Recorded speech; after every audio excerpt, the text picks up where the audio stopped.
निधीच्या मुद्द्यावरून कॅबिनेट बैठकीत खडाजंगी झाल्याची माहिती समोर आली आहे। अजित पवार निधी देत नसल्याचा शिवसेना भाजपच्या मंत्र्यांनी बैठकीत आरोप केल्याची माहिती सूत्रांनी दिली आहे। अजित पवारांवर मित्रपक्षांच्या मंत्र्यांनी पक्षपातीपणाचा आरोप केल्याची माहिती आहे। अजित पवारांविरोधात पुन्हा निधी अडवल्याचा आरोप करण्यात आला। महाविकास आघाडीच्या सरकारच्या काळातही अजित पवारांवर असेच आरोप झाले होते। अजित पवारांनी सध्या 7 योजनांवर राज्य सरकार लक्ष केंद्रित करत असल्याचं सांगून दुसऱ्या योजनांना निधी देण्यास नकार दिल्याची माहिती। तर अजित पवार निधी देत नसल्याचा शिवसेना भाजपचा आरोप आहे। खरं तर याआधीच्याही सरकारमध्ये महाविकास आघाडीच्या कार्यकाळात देखील अजित पवार यांच्यावरती अशाच प्रकारचे आरोप विशेष करून शिवसेनेच्या आमदारांनी केले होते। शिवसेनेच्या आमदारांचा एक गट त्यावरती नाराज होता। महाविकास आघाडी सत्तेतून बाहेर पडण्यामध्ये हे देखील एक प्रमुख कारण असल्याचं वारंवार शिवसेनेच्या आमदारांच्या माध्यमातून सांगण्यात येत होतं आणि पुन्हा एकदा आता तोच मुद्दा चर्चेमध्ये येतो। तर अजित पवारांविरोधात पुन्हा निधी अडवल्याचा आरोप करण्यात आलाय। महाविकास आघाडीच्या सरकारच्या काळातही अजित पवारांवर असेच आरोप झाले होते। अजित पवारांनी सध्या 7 योजनांवर राज्य सरकार लक्ष केंद्रित करत असल्याचं सांगून दुसऱ्या योजनांना निधी देण्यास नकार दिल्याची माहिती मिळते। त्यामुळे पुन्हा एकदा आता महायुतीमध्ये काय आलबेल सुरू आहे हे पाहणं महत्त्वाचं आहे। महायुतीमध्ये नेमक्या काय घडामोडी घडतात हे पाहणं महत्त्वाचं आहे। मात्र निधीच्या मुद्द्यावरून कॅबिनेट बैठकीत देखील खडाजंगी झाल्याची माहिती मिळते। त्यामुळे महायुतीमध्ये सध्या विधानसभा निवडणुकीच्या तोंडावर धुसफूस सुरू आहे का अशा प्रकारची चर्चा सध्या सुरू आहे। निधीच्या मुद्द्यावरून कॅबिनेट बैठकीत खडाजंगी झाल्याची माहिती समोर आलेली आहे।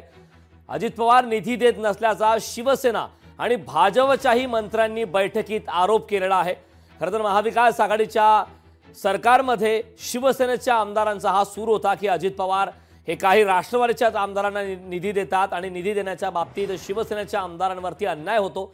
तोच आरोप सांगत शिवसेना महाविकास आघाडीमधून बाहेर पडली होती। मात्र आता पुन्हा एकदा तोच मुद्दा चर्चेला येतोय। कॅबिनेट बैठकीमध्ये देखील खडाजंगी झाल्याची माहिती मिळते। अजित पवारांवर मित्रपक्षाच्या मंत्र्यांनी पक्षपातीपणाचा आरोप केल्याची माहिती आहे। अजित पवार यांच्या विरोधात निधी अडवल्याचा देखील या दरम्यान आरोप करण्यात आलेला आहे। त्यामुळे आगामी काळात याचे नेमके काय परिणाम होतात हे पाहणं महत्त्वाचं आहे।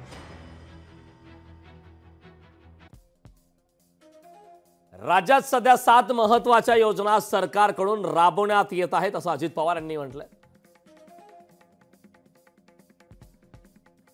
त्यामुळे जवळपास 1 लाख कोटी रुपये त्यात खर्च होत आहेत।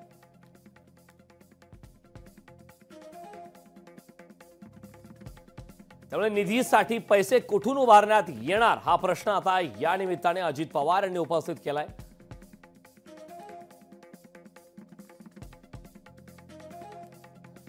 तर अजित पवार यांच्या विरोधात पुन्हा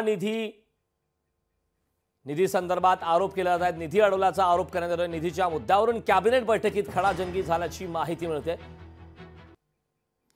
अजित पवारांवर मित्रपक्षाच्या मंत्र्यांचा पक्षपातीपणाचा आरोप करण्यात आला। कॅबिनेट बैठकीमध्ये खडाजंगी झाल्याची माहिती मिळते। अजित पवारांच्या विरोधात पुन्हा एकदा आता निधी अडवल्याचा आरोप करण्यात आला। त्यामुळे याचे नेमके परिणाम आता विधानसभा निवडणुकीच्या तोंडावर काय होतात हे पाहणं महत्त्वाचं आहे।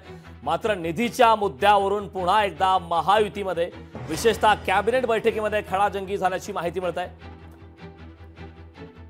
यावरती सुधीर मुनगंटीवार यांची नेमकी काय प्रतिक्रिया आलेली आहे पाहूया।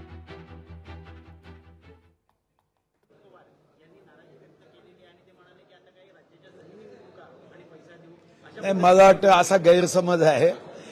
अजितदादा मुख्यमंत्री आणि उपमुख्यमंत्री कॅबिनेटमध्ये येणारा प्रत्येक विषयावर ते सही केल्याशिवाय तो कॅबिनेटमध्ये येतच नाही आणि म्हणून मंत्रिमंडळाचा कोणताही प्रस्ताव हा वित्तमंत्री उपमुख्यमंत्री अजितदादा देवेंद्रजी आणि मुख्यमंत्री सही करतात अशी कोणतीही भावना व्यक्त केली नाही।